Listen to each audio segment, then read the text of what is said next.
E aí, pessoal, tudo bem? Vamos começar a falar sobre os princípios do processo administrativo. Quais são os grandes valores que guiam o administrador público na condução de um processo administrativo? Eu trouxe aqui algumas sugestões de leitura, inclusive, sobre esse tema, e eu gostaria de destacar dois artigos. Um artigo da ministra Carmen Lúcia Antunes Rocha, chamado Princípios Constitucionais do Processo Administrativo, que está na Revista de Direito Administrativo, e um artigo que escrevi recentemente, que sistematiza os princípios de processo administrativo e está disponível na Revista Digital de Direito Administrativo da Universidade de São Paulo. De maneira geral, é muito importante nós termos em mente quais são esses princípios do processo administrativo, porque eles têm funções essenciais. E eu resumiria essas funções a 4. A primeira função dos princípios é a de dirigir o comportamento do legislador e do administrador público. O legislador e o administrador devem observar os princípios, principalmente quando criam leis, quando criam atos normativos e quando agem diante do ordenamento jurídico na condução de um processo. Em segundo lugar, o princípio tem um papel fundamental na integração de eventuais lacunas que nós encontremos no ordenamento. É muito comum que o ordenamento seja lacunoso, que ele não traga uma regra para resolver um determinado problema, um determinado assunto. E os princípios permitem que nós encontremos ali uma resposta para essas lacunas. A própria LINDB diz muito claramente que a utilização de princípios gerais é uma das técnicas permitidas para a integração de lacunas.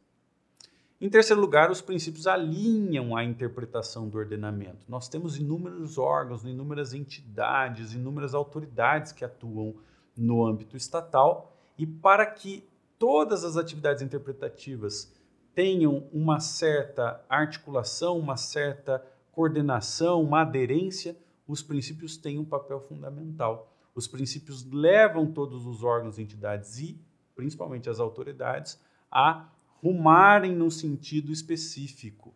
Há uma função de convergência dos princípios na prática.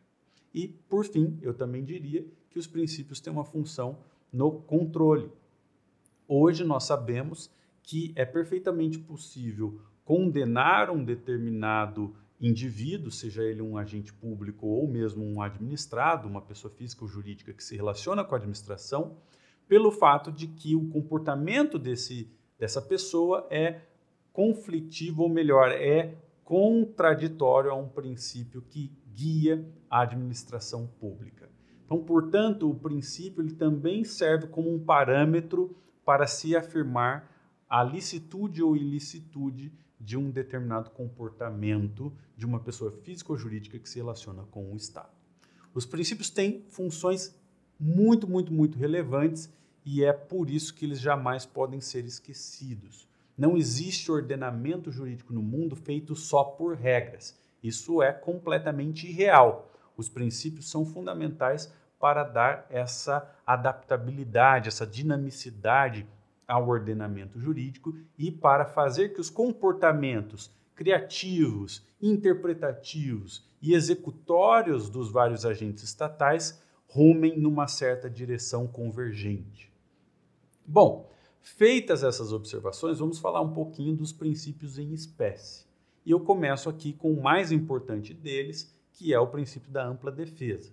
Eu já mencionei em aulas passadas que a Constituição de 88 deu um passo muito importante nessa matéria ao indicar, no inciso 55, que aos litigantes em processo judicial e processo administrativo e também aos acusados em geral, inclusive aos acusados em processo administrativo, são assegurados o contraditório e a ampla defesa com os meios e recursos a ela inerentes.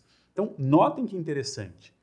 O devido processo, incluindo aí a ampla defesa e o contraditório, é um valor que se aplica para a administração pública e não apenas para os processos punitivos da administração pública. Para todos os processos da administração pública em que haja um conflito real ou potencial de direitos ou interesses. Então, não há uma restrição do princípio da ampla defesa ao processo punitivo. A ampla defesa deve ser garantida num processo de licitação, deve ser garantida num processo de concurso público, deve ser garantida num processo de licenciamento, enfim, em todos os tipos de processo administrativo nos quais se verifica um conflito real ou potencial de direitos ou de interesses. A ampla defesa se traduz em uma série de regras, em uma série de direitos específicos. Da ampla defesa nós extraímos o direito de apresentar uma petição com uma denúncia ou uma representação, o direito de requerer atos administrativos, de requerer certidões, de requerer manifestações em geral da administração pública, o direito de requerer a anulação de atos ilegais e a revogação de atos incompatíveis com o interesse público, o direito de produzir provas no processo administrativo, o direito de permanecer calado e não produzir provas contra si mesmo, o direito de apresentar alegações finais quando se encerra a fase de instrução, o direito de recorrer e também o direito de pedir a revisão de sanções que se mostrem inadequadas. Então vejam que nós extraímos do ordenamento um conjunto bastante amplo de regras que estão associadas com a ampla defesa. A ampla defesa, é importante dizer, não depende da representação do interessado por um advogado no âmbito da administração pública. A presença do advogado na administração pública não é essencial. Essa flexibilização da exigência do advogado no âmbito administrativo está evidentemente associada ao princípio da unicidade de jurisdição. Como todos os conflitos, inclusive os conflitos envolvendo a administração pública, os conflitos que são objeto de um processo administrativo, podem ser levados ao judiciário, não há problema de, por exemplo, não se garantir a presença de uma defesa técnica no âmbito da administração pública. Por quê? Porque se aquela decisão no âmbito da administração pública for desfavorável ao indivíduo, ele pode recorrer ao judiciário e no judiciário ele terá uma defesa técnica em regra. Aliás, nesse sentido da dispensa do advogado no processo administrativo, o Supremo editou a súmula vinculante número 5, que diz o seguinte: a falta de defesa técnica por advogado no processo administrativo disciplinar não ofende a Constituição. Essa súmula se refere ao processo administrativo disciplinar, mas ela vale, na essência, para todos os tipos de processo administrativo. Como as decisões administrativas estão sempre sujeitas ao controle judicial, essa lógica vale para todos os processos. O processo administrativo também tem que ser permeado pelo contraditório. Então, vejam, a garantia do contraditório anda sempre junta da garantia da ampla defesa. O contraditório é uma premissa da defesa e é por essa razão que eles estão sempre juntos. Nós sempre falamos de contraditório e ampla defesa. O contraditório se traduz também em uma série de direitos, como o direito a ser citado e intimado, o direito de acessar os autos, por exemplo, obter vista dos autos, obter cópias, obter certidões, o direito de acompanhar a produção de provas, ou seja, o direito de acompanhamento, o direito de acessar todas as provas que são utilizadas pela autoridade no processo, o direito a obter os motivos que levaram a autoridade a praticar aquela decisão, ou seja, o direito à explicitação dos motivos, que nós chamamos de motivação. Enfim, o contraditório traz essa ideia de que o cidadão, a pessoa envolvida no processo administrativo, tem que ter amplo acesso àquilo que é debatido, às provas que são aligeradas. Por quê? Porque esse amplo acesso e a possibilidade de se manifestar sobre tudo que acontece é um requisito para que exista defesa efetiva. Notem, de maneira muito interessante, que a Lei de Acesso à Informação tratou de um ponto polêmico que envolve o contraditório. A Lei de Acesso à Informação diz no seu artigo 21 que não se pode negar acesso à informação necessária à tutela judicial ou administrativa de direitos fundamentais. Vejam bem, a administração não pode dizer que uma determinada informação é sigilosa para impedir que um determinado indivíduo, que uma pessoa, seja interessada num processo administrativo, realize efetivamente a sua defesa. Então, na presença de um conflito eventual entre sigilo e, de outro lado, direito de defesa e contraditório, o que prevalece é o contraditório e ampla defesa e não o sigilo da informação. Um outro princípio importante aqui em matéria de processo administrativo é o da gratuidade. A ideia do legislador é que o processo e os direitos que são exercidos pelos interessados no processo não podem ser condicionados por sua situação financeira. A cidadania não pode ser relativizada pela situação financeira do indivíduo, do interessado no processo. Então, a ideia do legislador é a de impedir que barreiras financeiras possam dificultar o direito de defesa, possam criar uma elitização dos direitos processuais. E, nesse sentido, a Lei de Processo Administrativo Federal prevê regras gerais sobre a gratuidade.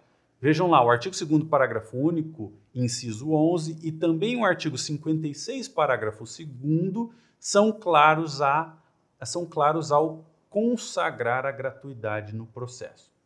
Mas notem uma coisa, mesmo a LPA Federal afirma que se houver uma lei em sentido contrário, a gratuidade poderia ser afastada. Então vejam, a LPA abria uma exceção. Em havendo uma norma que afaste a gratuidade, que impõe aí a cobrança de valores como condição para, por exemplo, a interposição de recursos, isso seria aceitável.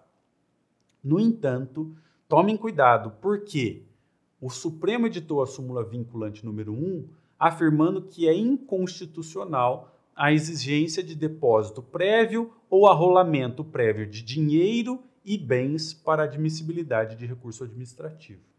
Então, notem que o Supremo não aceita qualquer cobrança, ainda que ela esteja prevista em lei. Então, nós temos que ler a Lei de Processo Administrativo Federal à luz da súmula vinculante número 21. Não é mais possível aceitar que, por uma previsão em lei setorial, em lei específica, se afaste o princípio da gratuidade. O princípio da gratuidade é geral. Obviamente, a única coisa que não está coberta pela gratuidade é uma despesa processual. Por exemplo, o indivíduo precisa tirar cópias de documentos e a administração tem ali um serviço de cópias. A administração pode eventualmente cobrar essas despesas de fotocópia ou de escaneamento, tá certo? Mas o que não pode a administração é exigir um valor para que o indivíduo exerça seu direito de petição, para que ele exerça o seu direito à produção de provas ou o seu direito à interposição de recursos. E, por fim, o processo administrativo tem que ser guiado também pela transparência. Esse é um quarto princípio que eu gostaria de mencionar aqui, a transparência processual. Essa transparência não se confunde com o contraditório. A transparência é um comando muito mais amplo. A ideia da transparência é traduzir o princípio da publicidade e também o da legalidade para o processo administrativo. A ideia é que, por meio da transparência, se viabilize um controle amplo da atividade processual e decisional do Estado. A ideia é que, por meio da transparência, se fomente o controle social e também se permita um efetivo controle interno e externo das decisões e dos trâmites processuais na administração pública. Essa ideia de transparência não está prevista apenas na Lei de Processo Federal. Existem inúmeras leis que valorizam essa ideia de transparência. Eu citaria aqui para vocês a Lei de Acesso à Informação, que trata disso, diz muito claramente que a transparência é a regra e o sigilo é a exceção. Eu também cito a Lei de Transparência Financeira, que é a Lei Complementar 131, que é uma lei que alterou a Lei de Responsabilidade Fiscal. Então, tomem cuidado, não confundam a Lei de Acesso à Informação, que é uma, com a Lei de Transparência Fiscal, que é a Lei Complementar 131. Nós temos também muitas normas sobre transparência procedimental na legislação de licitações e contratos, na Lei de Defesa dos Usuários de Serviços Públicos, a Lei 13.460, entre várias outras leis que eu poderia citar aqui. Então, com isso, nós finalizamos essa primeira parte dos princípios do processo administrativo e continuamos falando disso nas próximas aulas. Até lá!